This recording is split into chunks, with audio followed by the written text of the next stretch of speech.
Bismillahirrahmanirrahim. Elhamdülillahi Rabbil alemin. Ve salatu ve selamu ala Resulihil kerim ve ala alihi ve ashabihi ve atba'ihi ecma'in. Amma ba'd. Esselamu aleykum ve rahmetullahi ta'ala ve berekatuh. Hurmatlı Müslüman bir tuğanlar. Бүгінгі құтты жақшы күндерді сіздер менен жақшы ата болуының шарттары деген темада сөз қылмақшы болып тұрабыз. Әлбетте ата дегенде әрбір жүрекке ушундай бір улуу инсан, тәрбияның башаты, бір үй бүлөлүк кожоюн, ушундай бір татыктуу бір тәрбияның үлгүсүнү көрсөткөн бір инсан көзгө елестейт. Исламда ата болуунун орду аябай бийик турат. Ата болуу бул өзү жашап жаткан ар бир инсан үчүн өтө бир ыйык, кымбат неамат болуп эсептелет. Ар бир адам ошо өзүнүн артында уул калтырып, кыз калтырып, насап калтырып, ошо өзүнүн артынан ошо урпагын улай турган перзенттерди калтырууну ар бир киши эңсейт. Ошондуктан исламда ата болуу жана ошо балдардын насабынын улануусу, ата тегине карап кетүүсү албетте бул өтө чоң мааниге ээ. Кээ бир учурларда ушул кээ бир ажырашуу маселесинде, ар кандай учурларда бир эки жаштын бири-бириге болгон таарынычынан улам кээ бир эжелерибиз, жеңелерибиз, аял кыздарыбыз ошо күйөөсүгө таарынгандыктан ошо күйөөсүдөн тапкан баласын дагы өзүнүн атасынын, мындайча айтканда таятасынын атына, фамилиясына которуп алган учурлар дагы кездешип калат. Албетте бул туура эмес. Бул насап өз ата тегинен улануусу исламдагы эң негизги маселелерден болуп эсептелет. Себеби мунун таасири ошо баланын бүгүнкү күндөгү бир өспүрүм, кичинекей бала болгон менен ал чоңоюп, ал үйлөнүүсүнө, анын махрамдарынын, махрам дегени никеге турган учурда ошо бири-бириге нике жүрө турган абалдарынын аныкталуусуна жана ошо баланын ата тегинин аныкталуусуна өтө чоң муктаждык пайда болот. Ошон үчүн ар бир төрөлгөн наристени уул бала болобу, кыз бала болобу өзүнүн атасынын аты менен атоо бул исламдын талаптарынын бири болуп эсептелет. Ал эми жакшы ата болуу албетте бул өтө орчундуу маселе. Ар бир киши ата болуу мүмкүн, ата болууга укуктуу жана ата болууга мүмкүнчүлүк да бар. Аллах Таалам кайсы бир инсанга ушундай бир өзүнүн жакшы неаматы болгон перзенттерди бергенден кийин ошо перзенттерге татыктуу ата болуу бул чоң жоопкерчилик болуп эсептелет. Ата деген ким? Ата деген бул бир үй бүлөнүн, бир кичинекей мамлекеттин кожоюну, башчысы болуп эсептелет. Ата ар бир үй бүлөдө эң жогорку орунду ээлеген инсан болуп эсептелет. Ата деген бир үй бүлөнүн бул дүйнөдө дагы жана акыретте дагы жоопкерчиликтүү инсаны болуп эсептелет. Эми жоопкерчиликтүү дегенде кандай маанини түшүнөбүз? Ата эмне үчүн бир үй бүлө үчүн толук ата жоопкерчиликтүү дегени бул исламда көрсөтүлгөн маселелерден болот. Бир үй бүлөнүн башчысы ата болуп эсептелет. Жубайлар турмуш курган күндөн баштап ошо бир кичинекей үй бүлө куралат. Ошо күндөн баштап ошо кичинекей үй бүлөнүн башчысы, чечүүчүсү, кожоюну жана ошо үй бүлөгө жоопкерчиликтүү адам эң биринчи атасы болуп эсептелет. Аял болсо анын түгөйлүк жары, анын жардамчысы, анын сүйүктүүсү жана ар кандай учурда ошо күйөө менен бирге турмуш курган инсан болуп эсептелет. Кээ бир учурларда жашообузда мындай окуяларды көп эле күзөтүп жүрөбүз. Кээ бир аялдарыбыз кээ бир себептерге байланыштуу, бул мындай бир материалдык, же моралдык, же руханий себептерге байланыштуу кээ бир аялдар ошо өз үй бүлөсүндө кожоюндук чечим чыгаруучулук, башкаруучулук, жолдоочулук жоопкерчиликтерди ошо күйөөсүдөн талашкан же мындай оозмо ооз айтып талашпаса дагы ошо жашоонун шартында ушундай бир учурларды көп байкап калабыз. Албетте бул туура эмес. Себеби ата деген ошо үй бүлөнүн башчысы деген Аллах Таала Кур'ан аяттары менен тастыктаган. Өзүнүн аяттарында айтат: Астагфирулла, ар-риджалу каввамуна алан ниса. Эркектер аялдарга караганда күчтүүрөөк болушат. Жана ошо үй бүлөсүнүн камкордугу жөнүндө эркектерден кыяматта суралат деп Аллах Таала Кур'анда айтат. Жана башка бир топ аят хадистер менен буга далилдер бар. Ошо үй бүлөнүн кожоюну, башкаруучусу, ошо үй бүлөнүн эркеги, мындайча айтканда атасы болууга тийиш.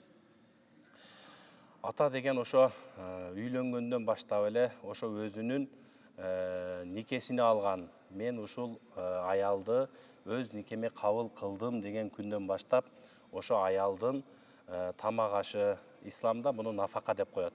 Тамак ашы, кийим кечеси, жашап тура турган үй жай менен камсыз кылуу бул атанын, эркектин милдети болуп эсептелет. Ошол эле учурда адам баласы да ар кандай учурлар кездешип калат. Бир оор кырдаалдарда, же болбосо ден соолугуна байланыштуу ооруп калган учурларда, же бир көңүлү жөгүп калган учурларда албетте ошо күйөөсү аялыга камкордук кылып, дарылатып, анын көңүлүн көтөрүп, аны ошо бактылуулук деңгээлин тартуулатып жашоого мүмкүнчүлүк түзүп берүү бул эркек кишинин милдети болуп эсептелет. Ошол эле учурда бул тамак аш, кийим кече, турак жай менен эле камсыз болбостон ошо аялдын динине дагы көңүл бөлүп, ибадатына көңүл бөлүп, ибадатка тиешелүү болгон тазалык амалдарыны жасаганга мүмкүнчүлүк шарттарды түзүп берүү дагы бул ошо келечекте боло турган атанын милдеттеринен болуп эсептелет.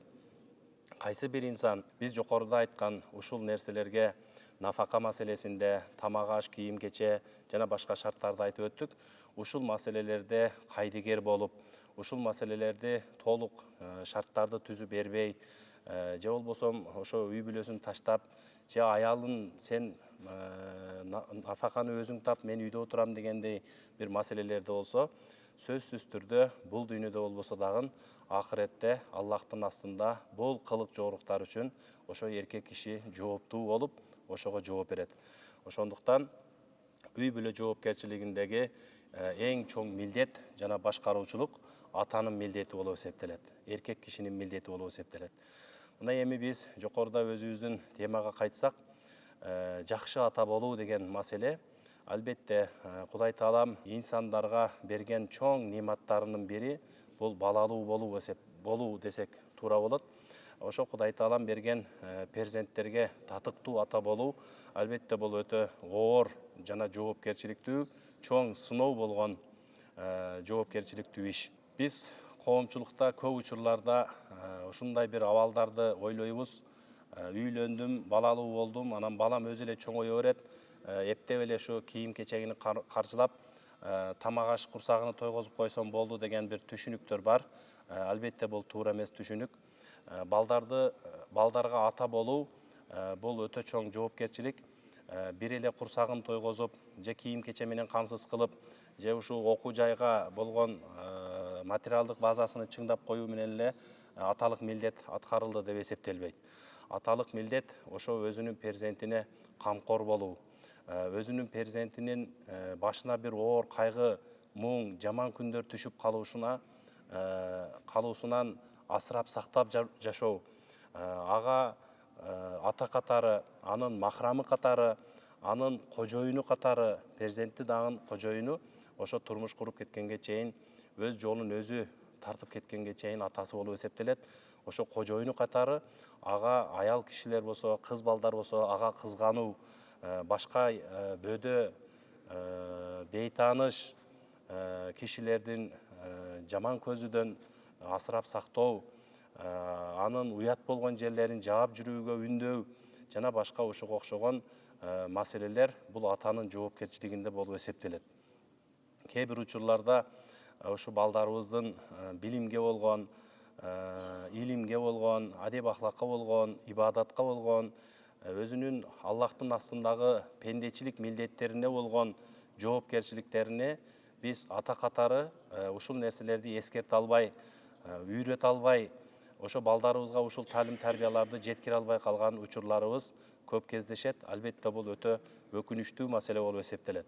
Ар бир ата ошо өзүнүн уулу болобу, кызы болобу, ошолорго жаратканын таанытып, динин таанытып, пайгамбарын таанытып, туура жол адеп ахлакты үйрөтүү бул ата эненин милдети, түздөн түз милдети болуп эсептелет.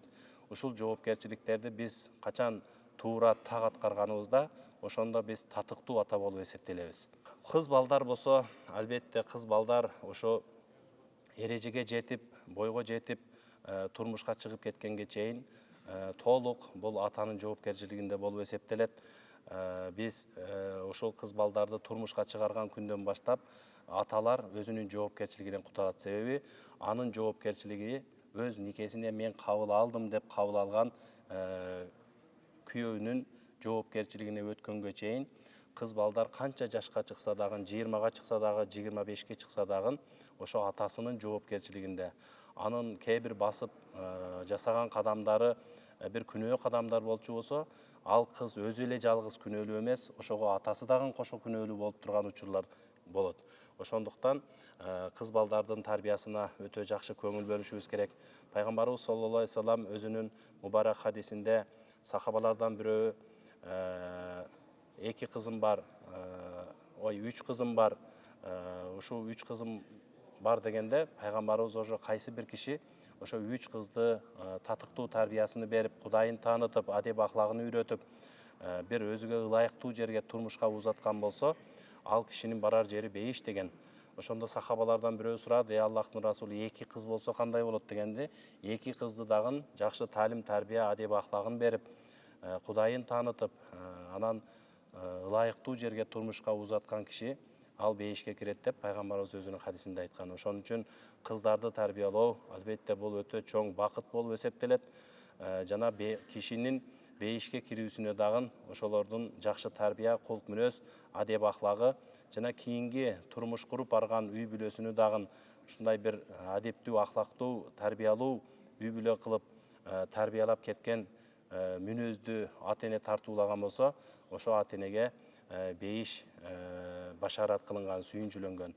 Ал эми уул балдар болсо, уул балдар албетте төрөлгөн күндөн баштап ошо акыйка той дейбиз, акыйка тоюн берип, кыздарга деле бул акыйка той милдеттүү. Анан ошо кичине жашы чоңойгондо сүннөткө отургузуу бул атанын милдети болуп эсептелет. Ага акыл эси толуп бараткан сайын ага динин үйрөтүп, Кудайын таанытып, адеп ахлакты үйрөтүп, ошол эле учурда илим билимге болгон кызыгуусу, коомчулук менен болгон туура адеп ахлактык жакшы мамилелерди үйрөтүү, мекенин сүйүү жана башка баардык толгон токой жакшылыктарды үйрөтүү бул атанын милдети болуп эсептелет. Ошо балдар эрежеге жетип, турмушка бой жетип калган учурдан баштап, ошо балдарды пайгамбарыбыздын осуяты ушундай: кыздарыңар бойго жетсе, эртерээк турмушка бергиле. Балдарыңар бойго жетсе, эртерээк үйлөндүргүлө деп айткан. Ошондуктан ошо балдарыбыз дагы бойго жеткенде, аларды ошо өздөрүнө ылайыктуу кишилер менен никелештирип, таза, адал жол менен үй бүлө курдуруп коюу бул атанын милдети болуп эсептелет. Биздин учурларда, азыркы жашап аткан учурубузда эми атага өтө эле көп милдеттер жүктөлгөн эмес, жүктөп алганбыз. Аталар ушундай ойлошот: мен баламда үйлөшүм керек, анан үй жай кылып беришим керек, анан ага машина алып беришим керек. Дагы бир топ өзүгө бир топ көптөгөн маселелерди, мындай бир баланы жакшы көргөндүктөн, балага болгон мээриминин көптүгүнөн ушундай бир толгон токой проблемаларды өзүбүзгө үйөбүз дагы. Анан ошолорду аткарам деп жүрүп, өзүбүздүн жашыбыз өтүп калганына, ибадаттан алыстап калганыбызга жана башка ушундай бир өзүбүзгө зыяны жетип кала турган абалдарды көп сезбей калабыз. Баланы үй бүлөлүү кылып койгондон кийин ага үй жай салып берүү, ага азыр биздегидей мындай чоң ресторандарда той топур өткөрүү бул исламда каралган маселе эмес. Аллах Таала кимге кандай мүмкүнчүлүк берген болсо, ошо үйлөп койгондон кийин ар бир жаран өзүнүн келечек турмушуну үй жай куруусуну жана башка ушуга окшогон маселелерини өзү улантып кетүү мүмкүнчүлүгүнө ээ. Бул толук бойдон атанын милдети деп исламда каралган эмес. Бирок атанын милдети ошо жакшы таалим тарбия берип, коомго үлгүлүү инсан катары, тарбиялуу инсан катары ошо өзүнүн баласыны коомго кошуп, жана үйлөндүрүп коюу менен атанын милдеттери ушул жерде чектелет. Андан аркысы бул ыктыярдуу маселе болуп эсептелет. Ошондуктан мен жалпы мусулмандарга, ушу бизди көрүп аткан биздин кыргызстандыктарга айтат элем, балам деп, эми балам дейбиз баарыбыз эле, бирок балам деп жүрүп, баардык шартты балама түзөйүн деп жүрүп, өзүбүз ибадаттардан калып кетишибиз мүмкүн. Ден соолугубузду каратпай, ден соолук ыйык мүмкүнчүлүк, ушул мүмкүнчүлүктөрүбүздү жоготуп коюшубуз мүмкүн. Ошон үчүн өзүбүздүн ден соолугубузга карап, убактыбызды ошо балдардын шартыга эле ажыратып жүрө бербестен, өзүбүздүн келечегибизге, акыретибизге, ибадатыбызга, Аллахтын ыраазы боло турган иштериге жумшасак, албетте бул туура маселе болуп эсептелет. Ошондуктан баарыңыздарды ошо үй бүлө тарбиясында татыктуу ата болуу маселесинде жокоруда биз мындай кыскача баяндап өткөн көргөзмөлөргө баарыңыздарды чакырат элек. Кудай таалам ар бир жараткан пендесине өзүнүн ушундай бир эң ыйык ниматы болгон, эң улук ниматы болгон перзенттүү болуу мүмкүнчүлүгүнү Кудай таалам өзү берген болсун. Кудай таалам ошо аталарды татыктуу ата болушуга Кудай таалам өзү насип кылсын. Татыктуу аталар өзүнүн балдары мына айрыкча бир бойго жетип, 16-17 жашка келип, акыл эси толуп, толгонуп, ойгонуп калган учурларда көбүрөөк көңүл бөлүш керек. Балдар менен мындай ата эненин ортосунда диалог болуш бул милдеттүү маселе. Анан бул балам да деп коюп жакшы көңүл бөлбөй койсоң, бул кызым да деп коюп жакшы көңүл бөлбөй койсок, анда алардын аң сезими ар кандай өзүнүн чөйрөсүнө карап, же болбосо мына азыр бүгүнкү күндө дүйнөдөгү бардык нерселер биздин колубузда, ошо интернет булактары аркылуу соцсеттерде бүт маалыматтар жүрөт. Эгер биз балдарыбыз менен учурунда бир жакшы бир диалогко бара албасак, кээ бир маселелерди кеңешип, келишип, чечишип, же аларга бир өзүңүздүн аталык, энелик сөзүңүздү айтып, акыл насаатыңызды айтып турбасаңыз, балдар ошо азыркы интернет аркылуу соцсеттерден ар кандай абалдарды көрүп, ошонун тарбиясын алып калса, анда бул нерсе бизге кайгы алып келип калышы мүмкүн. Ошо биз сүйүп, чоңойтуп, эркелетип, сүйүп, бапестеп чоңойткон балдарыбыз, эгер татыктуу тарбияны биз бүгүн бере албасак, эртең бизге ошо балдарыбыз бир кайгы алып келип калыш коркунучу бар. Ошондуктан ар бир ата эне өздөрүнүн балдарына, кыздарына туура тарбия берип, аларга туура жашоо көрсөтүп, келечекти үмүттөндүрүп, ошондой эле ар кандай маселелерде балдар менен биргеликте ой пикир алышып, жана аларга келечек жолуну түшүндүрүп айтып турса, албетте биздин коомубузда эң бир жогорку деңгээлдеги акылдуу, адеп ахлактуу, кичипейил мүнөздөгү биздин коом жаралат. Баарыңыздарга Кудай таалам өзүнүн жакшылыгын берсин. Ар бир атага татыктуу ата болууну Аллах таалам насип кылсын. Уул кыздарыңыздардын Кудай таалам бактыны берсин. Эч бир киши ушу балам деп кайгырбасын. Ошо сүйгөн, бапестеген, чоңойткон баласынын артынан бир жаман күн көрбөсүн деп Кудайдан тилейбиз. Албетте биз жокоруда айткандай, ушул нерселерге кээ бир учурларда өзүбүз себепчи болуп калуу коркунучу бар экен. Кудай таалам баарыбыздын аң сезимибизге өзүнүн туура хидаят көрсөткөн таза жолуну ар бирибиздин аң сезимибизге салган болсун.